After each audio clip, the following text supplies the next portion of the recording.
Idineklara ng Korte Suprema ang legalidad ng co-ownership sa pagitan ng same-sex couples para sa mga ari-ariang nabili habang sila ay nagsasama. Ang iba pang nilalaman ng desisyon ng Korte, idedetalye ni Graciela Corazon. Pinagtibay ng Korte Suprema na maaari ng kilalanin bilang co-owners ng mga ari-arian ang mga same-sex couple o ang dalawang individual na magkapareha ang kasarian at nagpasyang magsama.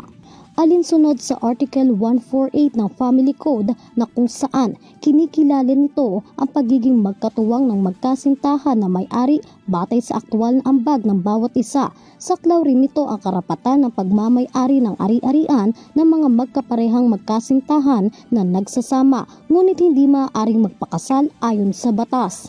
Ayon sa Korte Suprema, kinakailangan lang daw ng katibayan ng aktwal na kontribusyon upang mapatunayan ng same-sex couple na kapwa silang may aktwal na ambag sa naturang mga ari-arian o property.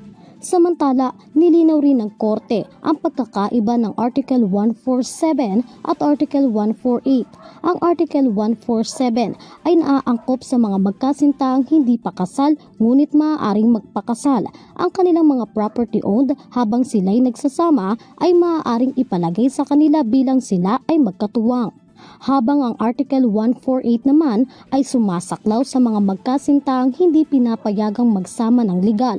Tanging ang mga ari-ariang kanilang naipundar ng magkasama ay itinuturing na pagmamay-ari ng magkatuwang.